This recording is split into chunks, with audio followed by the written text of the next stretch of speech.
আমার প্রিয় ভাইরা ধীরস্থির ভাবে কোরআন তেলাওয়াত করুন, তাড়াহুড়ো করে নয়। আনাস রাদিয়াল্লাহু তাআলা আনহু বলতেন, রুব্বা কারি লিল কোরআন ওয়াল কোরআন ইয়ালআনহু। কোরআনের অনেক কারি আছে যারা কোরআন পড়ে কিন্তু সওয়াব পায় না, বরং আল্লাহর কোরআন তার বিরুদ্ধে আল্লাহর দরবারে নালিশ করে আর লানত করতে থাকে। আমরা কি ওই রকম কোরআনের তেলাওয়াতকারী হতে চাই?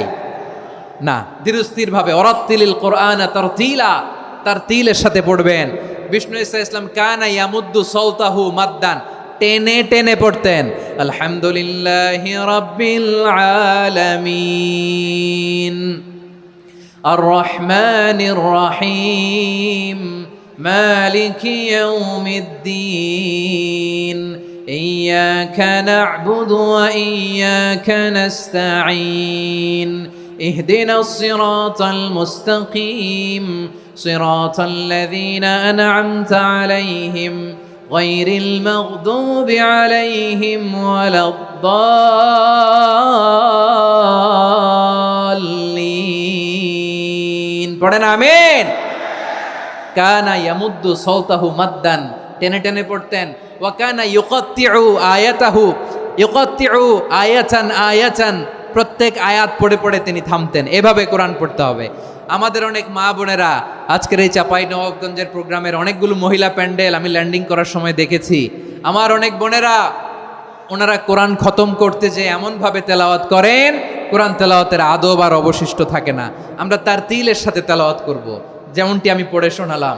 বিষ্ণু ইসলাম প্রতি আয়াত শেষে থামতেন, টেনে টেনে পড়তেন, তারতিলের সাথে পড়তেন, সুর করে পড়তেন। মানলাম ইয়াতাগান্না বিল কোরআন ফালাইসা মিন্না, যে সুর করে কোরআন পড়ে না সে আমার উম্মত হতে পারে।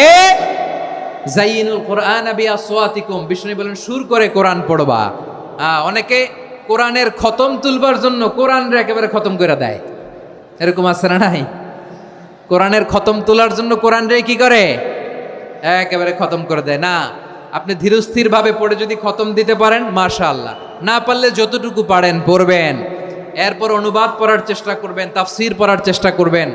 আপনাদের জন্য এক অনন্য উপহার রয়েছে আমার পক্ষ থেকে, এক নজরে কোরআন। 114 সূরার সারমর্ম, সার নির্যাস আমরা নিয়ে এসেছি এখানে। এত চমৎকার ভাবে আমরা সূরাগুলোর সারমর্ম, সার নির্যাস তুলে ধরার চেষ্টা করেছি। 5 পৃষ্ঠায় আপনি জেনে যাবেন এই সূরার সেন্ট্রাল থিম কি। 5 পৃষ্ঠায় জেনে যাবেন মেজর থিম কি, এই সূরায় কি কি নিয়ে আলোচনা করা হয়েছে, এই সূরা থেকে মূল লেসন কি, মূল শিক্ষা কি, সহজে আপনারা বুঝে যাবেন। সুযোগ হলে এটা সংগ্রহ করবেন আপনারা। যে কোনো ধরনের ভালো অনুবাদ আপনারা পড়বেন, তাফসির পড়বেন। আমরা কোরআনময় করতে চাই।